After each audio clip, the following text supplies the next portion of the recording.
I never expected to share a story like this, or to have one in the first place. But everything changed in a single moment, and now I feel I have to speak up. My name is Alyssa, and I'm 23 years old. Till recently, I never gave serious thought to God, heaven, hell, or anything spiritual. I figured if there was a higher power, it was vague, maybe fate or just something out there that couldn't be proven. Religion always seemed like a set of strict rules meant to control people. Felt like a chore. I grew up in a family that wasn't religious at all, and my friends weren't into faith either, so it just never came up in conversation.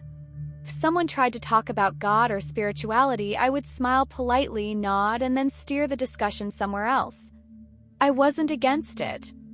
I just wasn't interested. I was in my early 20s, enjoying college classes, scrolling through social media for hours, hanging out with my friends whenever I could. My plan was simple: get my degree, have fun, and figure out the rest of my life later. I'd occasionally think about death, usually late at night or on a quiet drive, but I didn't dwell on it.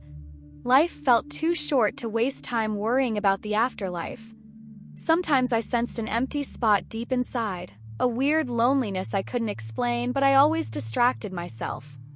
I'd grab my phone, blast some music, or text a friend until that nagging feeling went away. I wasn't unhappy. I had friends, did well in my classes, and had enough freedom to do pretty much what I wanted. If you'd asked me if I felt fulfilled, I would have laughed. Fulfillment was something for older people to worry about. I was young and I was living. That was enough for me. Then, on a completely ordinary afternoon, everything turned upside down. It was supposed to be a normal day, one of those bright and busy ones where you barely pay attention to time. I was walking down the street with my best friend, her name's Mia, and we were laughing about something silly. We stepped onto the crosswalk, still caught up in our conversation, and that's when I heard it, a blaring horn that seemed to tear through the air. In that moment, the world slowed down. Mia's eyes grew huge, and her mouth opened in a silent scream I couldn't hear. There was a roaring sound of a truck engine, tires screeching, and people shouting. Then came the impact. It was sudden and violent. I was lifted off my feet, my body feeling weightless for a split second before something smashed into me, hurling me backward. There was a spinning blur of buildings and sky, and then nothing. First, I felt nothing at all. No pain, no sound, no sense of time. I guess I was in shock, or maybe I'd just lost consciousness. But then I noticed Mia kneeling on the road. She was screaming, her hands on something, and it took me a second to realize that something was my body. I could see myself lying on the asphalt, twisted, blood pooling under my head, eyes open but completely blank. A rush of confusion swept over me. That couldn't be me. I felt like I was standing somewhere close by, watching this horrible scene unfold. I tried to move closer, tried to speak, but I couldn't. My voice was gone. My legs wouldn't respond. Fear hit me like a punch in the gut. People ran toward my body. Somebody pulled out a phone, probably calling 911. A man bent down, pressed his fingers to my neck, and shook his head. That's when the realization slammed into me. I was dead. Terror surged through my entire being. I tried to jump back into my body, tried to somehow force myself inside that broken shell on the ground, but it was no use. Then an invisible force yanked me away from the scene, cold and suffocating, dragging me backward. The street, the people, my best friend, they all blurred away. I wasn't going upward. There was no bright tunnel of light. Instead, I was pulled down into something endless and dark, falling without wind or gravity. I couldn't tell if it was actual distance or some spiritual descent, but I felt myself sinking deeper and deeper. There were no lights, no hints of anything familiar, just a suffocating blackness that felt alive, like it was watching me. Then I heard voices. First, they were faint whispers, like a breeze blowing through dead trees. But soon they grew louder, overlapping each other in a chaotic mess. Some whispered in soft, eerie tones, almost like lullabies that had gone cruel. Others hissed or spat hateful words I didn't understand. And then they started saying my name, Alyssa, stretching and twisting it in ways that felt inhuman. I tried to run or fight, but I had no physical body. I was just there, floating in a dark void with no anchor and no sense of anything solid. A deep cold seeped into me, not like a winter chill, but more like an emptiness that crawled inside and wanted to devour me from the inside out. Then I sensed it, something impossibly huge and malevolent, right in front of me as if it were inches away. I couldn't see it, but I could feel it. It was like every cell of my existence wanted to collapse in fear. This presence wasn't human or animal or anything else I'd ever known. It was ancient, beyond my comprehension, and it wanted me. Dark shapes began to shift around me, flickers at first, but then more solid, like living shadows that swirled and twisted. They didn't have faces, but I knew they were staring at me, inching closer and closer. The distant whispers morphed into screams, hundreds of them. Some sounded terrified and desperate, others completely broken, as if they'd been screaming for an eternity with no hope of escape. I thought, I'm not supposed to be here. This can't be right. But no matter how I struggled, there was nothing to grab onto, nowhere to go. I was at the mercy of these shadows and the terrifying presence that seemed ready to consume me. Suddenly, the shadows lunged toward me, and I felt a monstrous wave of power rush in, an ancient force so wrong that my very soul recoiled. It had been waiting for me all along. I tried to scream, but I had no voice. There was no air to make a sound. The darkness closed in, and I felt like I was about to be devoured. Then I heard a single word, "Stop," echoed in the darkness, tearing through the void. The shadows pulled back as if wounded, the darkness trembling as if something stronger had just overpowered it. The whispers went silent. The horrible presence, which had nearly swallowed me, retreated as if burned by a brighter fire. All at once, a dazzling light pierced the darkness. It wasn't just brightness, it was power radiating warmth and life in all directions. The shadows vanished in an instant, and for the first time since leaving my body, I felt relief, like I could finally breathe. An invisible pull drew me upward, away from that ghastly void. The crushing emptiness below faded, and I found myself in a place that was beyond any description. There was no clear ground or sky, just endless radiance that felt alive. It wasn't the harsh glare of the sun, but something pure and enveloping, as though the light itself had thoughts and emotions. I felt it shining through me as if I were transparent, exposing every single part of who I was. And that's when I saw him, a figure more real than anything I'd ever encountered. I didn't need an introduction. I just knew in every fiber of my being that this was Jesus. There was no question. It wasn't like the paintings or the stained glass images I'd seen. There was no glowing halo or clouds beneath his feet. He radiated an authority and love that I cannot put into words. Standing before him felt like standing in the presence of something infinitely powerful, yet I also sensed the deepest compassion I'd ever felt. He looked at me, and I noticed sorrow in his gaze. Not anger, not condemnation, sorrow. I realized, with a stark and terrifying clarity, that he could see everything I'd ever done or thought. There were no lies I could tell, no rationalizations. My entire life was open to him. Suddenly, I was reliving every memory of my life, all at once, like watching a movie that surrounded me on all sides. I saw myself as a little kid, full of curiosity but never really seeking answers about the deeper things. Then I saw my teenage years, the times I'd laughed or rolled my eyes at people who talked about God. I saw every instance where someone tried to share the truth with me, a friend who invited me to a youth group, a classmate who mentioned reading the Bible, that late-night question that sometimes poked at my mind, what if there's more? But I brushed it off each time, thinking I had forever to figure it out. Worse, I felt the impact of every hurtful thing I'd done or said. I felt the pain in other people's hearts, the harm I'd caused without even realizing it. Every small lie or selfish action now seemed huge because I could see how it rippled into other lives. I saw all the times I ignored that quiet voice in my conscience that nudged me to act differently, but I shrugged it off. It was overwhelming. I tried to turn away from these visions, but there was nowhere to hide. My heart pounded as I looked into Jesus' eyes, wanting some explanation, some reason for my choices. But he already knew my thoughts.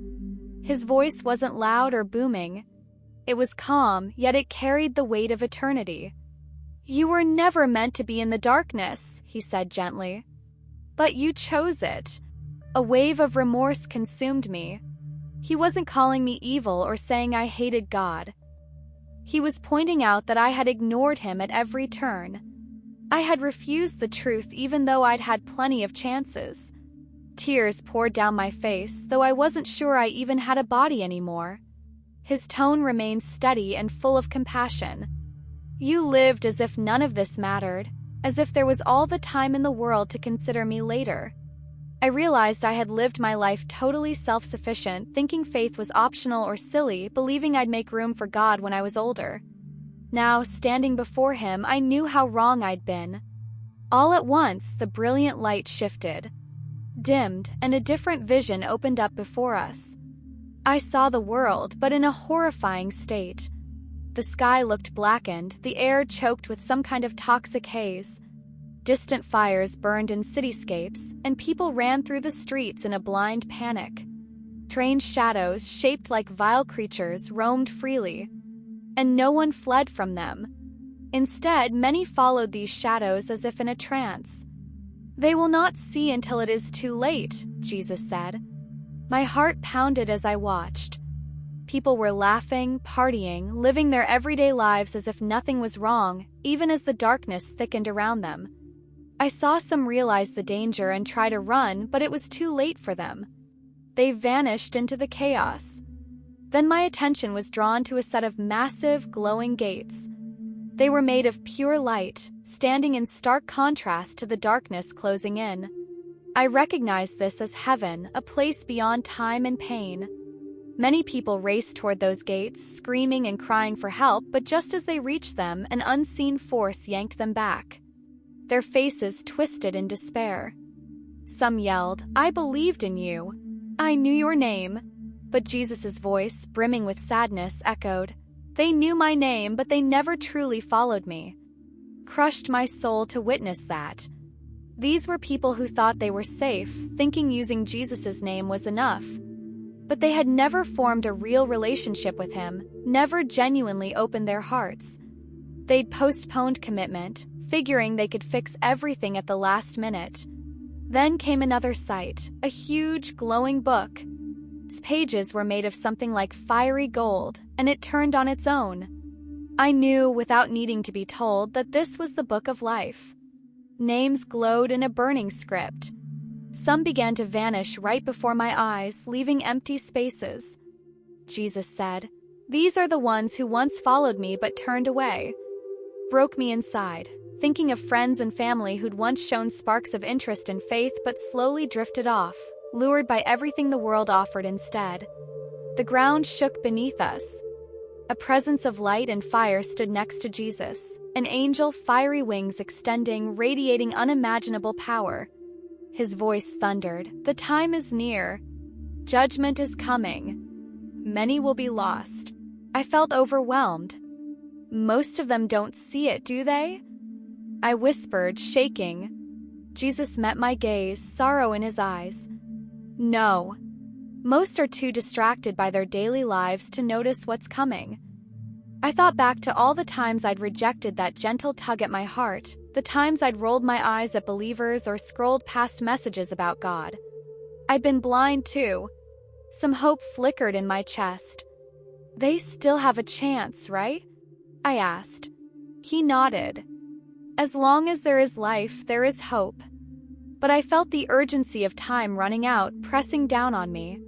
The vision dissolved, peeling away like mist, and I heard Jesus tell me, "You must warn them. Tell them before it's too late." Abruptly, I was pulled away from that radiant place, yanked as if by a giant vacuum. I felt myself falling, faster and faster, and suddenly I gasped for air as my eyes flew open. It was like coming up for breath after nearly drowning. Everything hurt, my ribs, my lungs, my head. I realized I was in a hospital bed, bright lights overhead. Machines beeped frantically, and medical staff shouted for others to stand back. My parents were there, tears streaming down my mom's face. My dad looked pale, like he'd seen a ghost. One of the doctors kept looking at the monitor, shaking his head in astonishment. "She was gone for 3 minutes," he kept saying. 3 minutes of no heartbeat, no breathing, but it had felt like an entire lifetime to me. From that moment on, I knew I wasn't the same. I wanted to tell everyone what I'd seen, but how could I put it into words? How could I describe the crushing darkness, the overwhelming love of Jesus, and the vision of a future so terrifying that most people would rather not believe it? How do you convince a world that's skeptical, that thinks anything spiritual is either foolish or a hallucination? Over the next few days, I tried. My parents were grateful I was alive, but they thought my vivid experience must have been a dream caused by lack of oxygen. The doctors gave scientific explanations. It's normal to have hallucinations when your brain is shutting down. But I knew the difference between a dream and what I experienced. I'd never felt anything that real. Then the nighttime attacks began. I'd wake up around 3 in the morning, unable to move. My eyes would open, but my body felt paralyzed. A suffocating weight pressed down on my chest. I sensed something sinister in the room, like the shadows from that dark place were stalking me. I was awake, I was sure of it, but I couldn't scream or call out for help. The fear was suffocating. In the midst of that terror, I managed to breathe out one single word: Jesus. Instantly, the pressure lifted.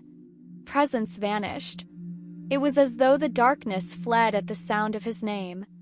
From then on, I understood something was trying very hard to keep me quiet, something that didn't want me to share what I'd seen. But I refused to be silent. I began telling my story to anyone who would listen. Some people laughed it off, explaining it away as a near-death trick of the mind. Others got uncomfortable and changed the topic as quickly as I once had. But a few, just a few, leaned in and really listened. They would pull me aside privately and ask, "What did you see? What does it mean? What do I do?" I could see the spark of recognition in their eyes, the sense that on some deep level they believed me. Even if they didn't fully understand, they realized something monumental had happened. It became clear to me that my purpose wasn't to force everyone to believe, but to share my message plainly and let them choose. My job was simply to warn them of the darkness I had seen, the reality of what's coming, and the hope that's found in Jesus. If you're reading this now, please don't brush it off. I know the world is filled with distractions, social media, relationships, chasing success, and everything else that seems so important. But I'm telling you, time is running out in ways most of us can't even imagine. When you stand before God, there aren't any do-overs or excuses. The only thing that will matter is whether you truly knew Jesus. I was given a second chance, and I'm forever grateful. But not everyone gets that opportunity. I ignored so many warnings before. If this is your wake-up call, if this is the moment that finally tugs at your heart, don't push it away. Like Jesus told me, as long as there is life, there is hope. But that door won't stay open forever. So I have to ask you, will you dismiss this story the way I used to dismiss anything about faith? Or will you take a moment to consider that there might be more to life than what we can see? 'Cause if what I saw is true, and I believe with all my heart that it is, then it changes everything. Don't wait until tomorrow, because tomorrow isn't guaranteed. I'm living proof that life can end in a blink. In the end, this isn't just my story, it's a warning for all of us. I faced the darkness, and I faced Jesus. One was emptiness and terror beyond words. The other was love and mercy that defied all logic. Don't ignore that choice. Please, don't let the distractions of life blind you to the truth. If there's even a small voice in your heart prompting you to seek God, do it now. I promise you it's worth it, and it might be the most important decision you ever make.